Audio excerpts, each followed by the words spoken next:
नमस्कार, मैं हूं संजय शर्मा। आप देख रहे हैं 4 PM न्यूज नेटवर्क। आपको मैं कुछ आज मज़ेदार बात आपसे करना चाहता हूं। आपसे क्या, सरकार से करना चाहता हूं। कुछ आइडिया सरकार को देना चाहता हूं और अगर आइडिया सरकार मानेगी तो इतना वादा करना चाहिए, कॉपीराइट मेरा लिखा होना चाहिए कि idea sponsored by Sanjay Sharma. तो मैं मजाक में नहीं कर रहा, मैं आजकल जो एक्टिविटी देख रहा हूँ तो मुझे कुछ आइडिया आ रहे हैं।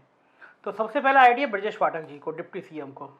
बड़ी मेहनत कर रहे हैं, सिविल अस्पताल में छापा मारने पहुंच गए, स्ट्रेचर उठाया तो व्हील चेयर उठाई तो उसका पहिया घुमा के देखा, पहिया अलग, बोले इस पे डॉक्टर साहब आप बैठोगे तो आप ही टूट जाओगे, ये हाल देखो। तो फिर अच्छी बात है, ये मिनिस्टर्स को इस तरह इंस्पेक्शन करनी चाहिए, धरातल पे आके करनी चाहिए। बल्कि मुख्यमंत्री को भी ये करना चाहिए, किसी दिन रात में उठिए मुख्यमंत्री जी, और कोई अकेले चुपचाप निकलेंगे तो कोई खतरा नहीं होता। मत बताइए स्टाफ को, किसी प्राइवेट गाड़ी को बुलाइए और एक दिन निकल जाइए और घूम के आइए रात में, तो आपको नज़ारा नज़र आएगा कि होता क्या है। रात में पुलिस कितनी चाक चौबंद होती है, बाकी व्यवस्थाएं कैसी होती हैं। किसी दिन हेलीकॉप्टर उतारिए और बिना बताए किसी भी जिले के किसी भी गांव में उतर जाइए, तो पता चलेगा कि योजनाएं चल कैसी रही हैं। क्योंकि जब मंत्री मुख्यमंत्री बता के जाते हैं तो अफसर बड़े स्मार्ट होते हैं, सारी व्यवस्थाएं चाक चौबंद होती हैं।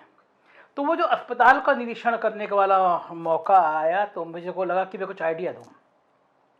आइडिया नंबर 1 कि जब हम PPP मॉडल पे, जो बिल्कुल खस्ता हाल पर्यटन टूरिज्म के बंगले पड़े हुए थे, तो सरकार ने एक अच्छा फैसला लिया कि भाई PPP मॉडल पे आप हमसे लीज पे ले लीजिए 60-70 साल के लिए और उसको बढ़िया करके आप चलाइए, हमारा रेवेन्यू हमको दीजिए।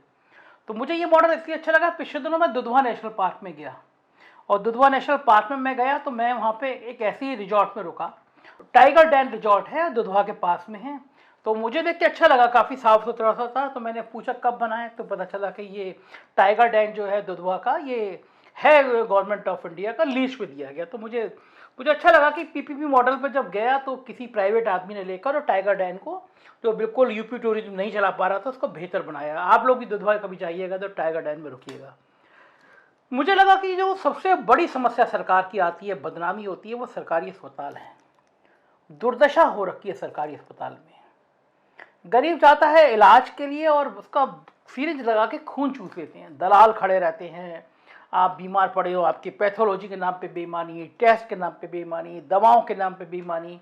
कल परसों में ब्रजेश पाठक ने कहा कि अगर दवाएं बाहर से लिखी तो आप लोगों की खैर नहीं, हालत सुधारिए।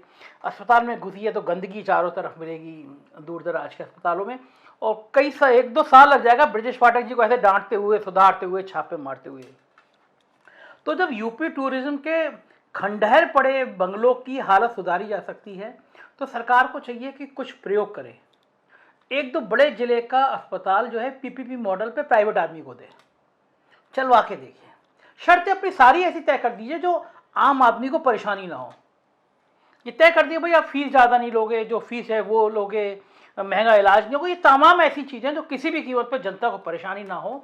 लेकिन PPP मॉडल पे कुछ अस्पताल देखे देखिए, और अगर अस्पताल इसी तरह टूरिज्म के बंगलों की तरह शानदार नज़र आ जाए तो कम से कम सरकारी सुविधाओं को भी डेवलप करने की कोशिश कीजिए। क्योंकि इस सरकारी सिस्टम में तो मुझे नहीं लगता कि बहुत जल्दी सुधार हो पाएगा।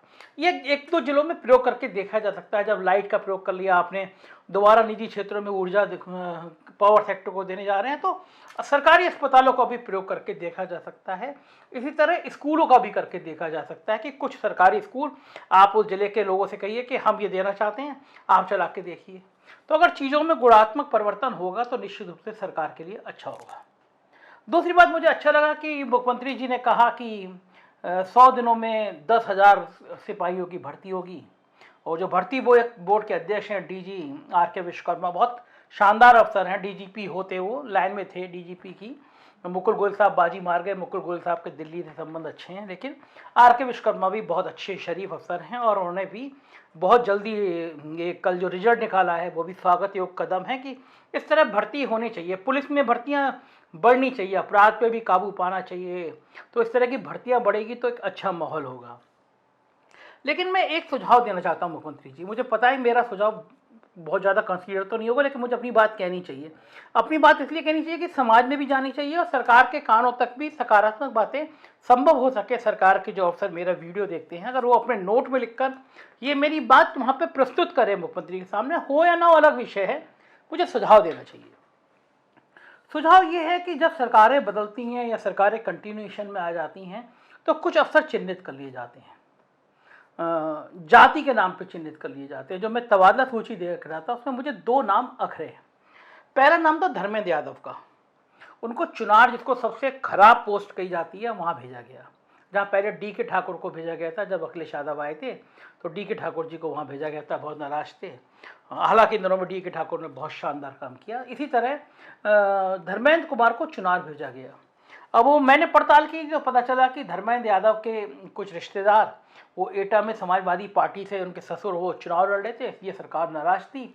कुछ लोगों ने जाके मुख्यमंत्री से कहा कि साहब ये तो सपा के नेताओं के रिश्तेदार है, इसलिए इसको सबसे खराब पोस्टिंग भेज दो, चुनार भेज दिया गया। अब ये गुनाह तो नहीं हो सकता कि किसी आईपीएस का कोई रिश्तेदार पॉलिटिकल आदमी हो। अब बीजेपी के सांसद हैं, उनके दामाद गोरखपुर के एसएसपी हैं। कोई सरकार बदले और केवल इस आधार पे उस एसएसपी को हटा दे कि एक बीजेपी के सांसद का दामाद है, तो ये नहीं होना चाहिए। ये देखना चाहिए कि अफसर का काम कैसा है।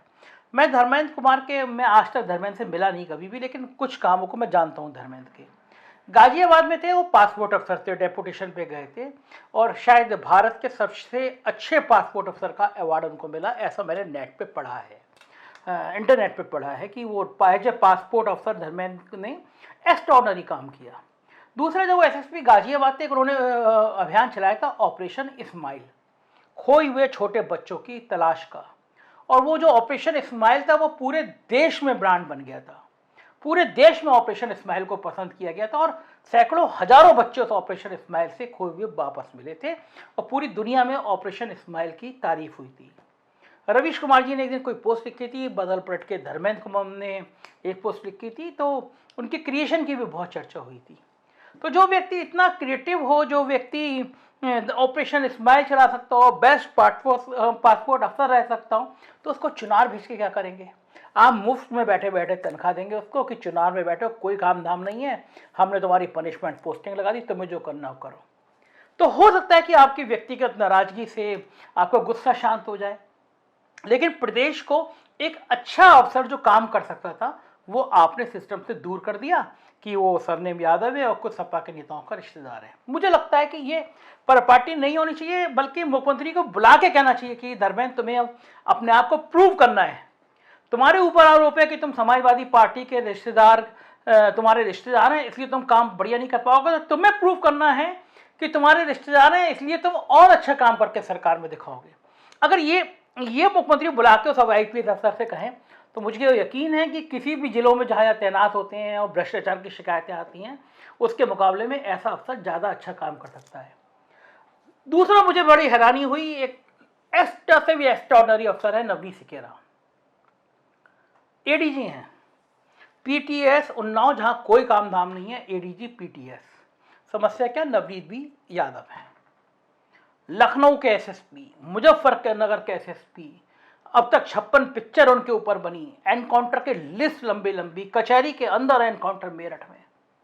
नवनीत सिकेरा का वो दौर था कि मुजफ्फरनगर में, जब मेरठ में जिस समय लगातार आतंक अपराधियों की घटनाएं बढ़ रही थी, नवनीत सिकेरा के एनकाउंटर के बाद पश्चिमी उत्तर प्रदेश के बदमाश लिटरली छोड़ के भाग गए थे। बॉलीवुड ने उनके ऊपर पिक्चर बनाई भोकाल, पूरे देश में मिलियंस में वो पिक्चर देखी गई, करोड़ों लोगों ने इस पिक्चर को देखा, भोकाल। पूरे नवनीत सिकेरा की जिंदगी के ऊपर बनी होती।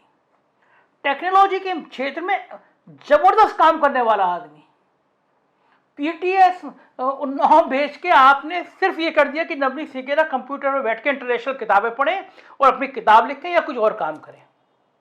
तो आप जिस अफसर को आप एटीएस में लगाइए ना, एसटी में मान लिया कि अमिताभ सरकार के करीब या नहीं हटेंगे, एटीएस में लगाइए ना, वो आदमी अपराधियों की मास्टर कुंडली जन्मपत्री छांटने में एक्सपर्ट है। आप किसी भी कुछ लोगों के बातों में आके कि नवनीत सिकेरा सपा के करीब हैं, वो यादव हैं, इनके अपेक्षा आपको तो काम लेना है ना अफसरों से। आप उसको तैनात करिए कि एंटी टेररिस्ट एक्ट में, मैं दावा कर सकता हूं कि उत्तर प्रदेश के अच्छे से अच्छे एडीजी जो काम नहीं कर सकते आतंकवादियों के लिए, वो नवनीत सिकेरा कर सकते हैं। मेरा कहने का मतलब जो अफसर अच्छे हैं और केवल यादव हैं, आप उनको इसलिए केवल खराब पोस्ट पे रखेंगे तो आप उनका, चलो आपको गुस्सा शांत हो गया, लेकिन उस अफसर की कार्य क्षमता का आप उपयोग नहीं कर पाएंगे जो करना चाहिए। एक और अफसर है दिनेश यादव, पीपीएस एसोसिएशन के अध्यक्ष हैं। साइबर क्राइम के ऊपर उस आदमी ने पीएचडी करी है।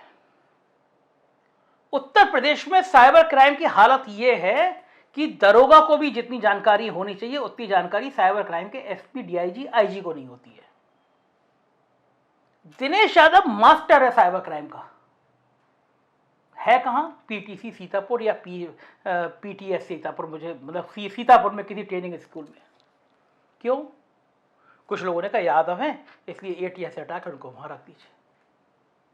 साइबर क्राइम में पीएचडी किया हुआ आदमी, आप उसको पोस्ट करिए, साइबर थानों में ट्रेनिंग दिलाइए, साइबर क्राइम के बारे में पाठशालाएं बनाइए, साइबर क्राइम की स्कूलों में शिक्षा दीजिए, लड़कियों को सिखाइए साइबर क्राइम से कैसे बचें। एक बढ़िया अफसर का उपयोग करिए, बजाय उसको आप पीटीएस, पीएससी ऐसी जगह पर डाल के आप उसको अपना गुस्सा शांत करेंगे। ये जो सलाह देते हैं मुख्यमंत्री को, मेरे उनसे शिकायत है। मुझे लगता है कि वो मुख्यमंत्री को सही सलाह नहीं देते, सरकार चलाने की सही तहजीब नहीं देते। अफसर का उपयोग करना चाहिए। अफसर किसी के नहीं होते, किसी सत्ता के नहीं होते।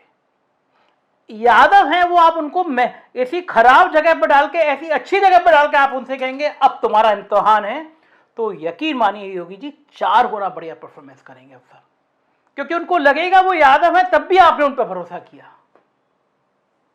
ये करना चाहिए।